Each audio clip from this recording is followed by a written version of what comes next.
Now I want you to notice my nice planting of carrots over here in my orchard. And don't step my zucchini plant there. That's a zucchini. But look at how nice those carrots are. This is in the middle of my orchard. See all the onions out there? See, there's no space here that isn't available to grow abundant, incredible food. I know you. No space. And you know what's so cool in the summertime when it gets hot? Ray, listen to me. When it gets hot in the summer, you can't grow cilantro and arugula and lettuce out in your field because it's too hot. They'll bolt.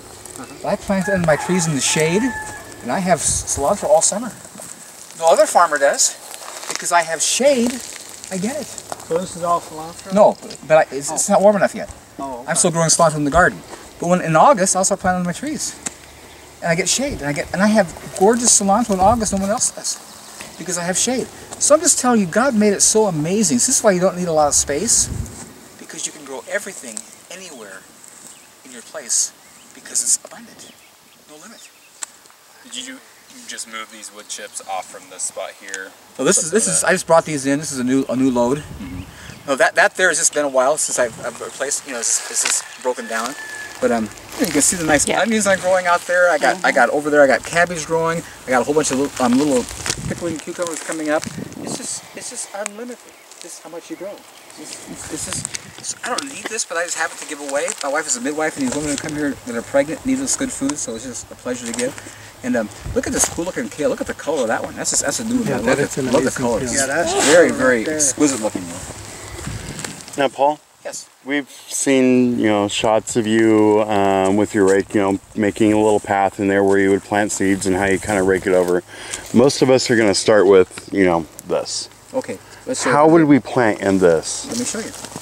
This is what's so cool. So you do nothing underneath. You don't. No, watch this. And again, you're gonna see when you're paying attention. You're gonna see that everything God created. Now you see how you weed in this without bending over? Like that. Was that awesome? Did you see that? Let's pull that weed. Didn't bend over. Anyway, that's what you do. Here's how you plant a garden. Got the whole root. Yeah, that's what I wanted to see. Got the whole root. You bet, buddy. Now here's how you plant it with wood chips. You pull the wood chips back, and you see when you come to the soil there, you realize that's plantable. Now what's awesome? You see this little ridge I made? That knocks the wind out. And so it's warmer down here. So I make a little groove like that, plant the seeds in it, cover it, and then with this ridge here, when the wind blows, it's warmer, the seeds come up quicker. As the seeds come up, then you take your wood chips and put back around the ground, and then go enjoy your life because your garden's done. So you don't cover them up until they come up. Once the seedlings come up, you put the wood chips back. back Because you want to cover the ground.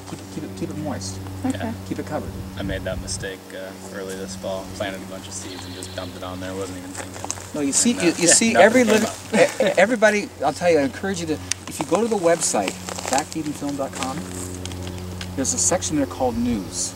There's an amazing review done by Rodell Institute. Rodell Institute, if you're aware that they've been around since the 40s, J.I. Rodell wrote many books on minerals and health.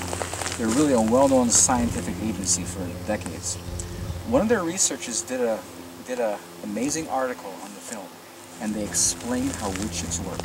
It's really worth reading because it really will open you up to how this whole process works. They did it from scientific, and it's awesome. What really blesses me in my spirit, my grandmother had J.I. Rodell books. I bought the Troy-Bilt tiller because that's what they used in their gardens. And now they've come full circle and realize you don't till, you put a cover.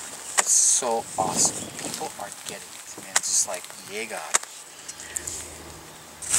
I'm going to take you over here. As you walk through here, I want you to contemplate in your mind whatever possessed that Adam to rip the cover off and expose dirt and start tilling the ground. Why did he do that? It makes no sense. It doesn't work. He had the demonstration in the garden of how to do it right. When he got outside the garden, the landscape was the same, and he went out there and intentionally ripped the cover out and started tilling the ground. Why did he do that? Think about that. Let's walk over here and get some interesting food here. So you can't start with grass. You have to get rid of the grass. The grass, don't ever remove it. Put paper over it and let it die because it's a great green material and makes wonderful fertilizer. Oh, and then you put your... Yeah, you see, when you put paper over it, it'll suffocate it, and anything without air and light dies, and all that grass becomes wonderful green fertilizer for your plant.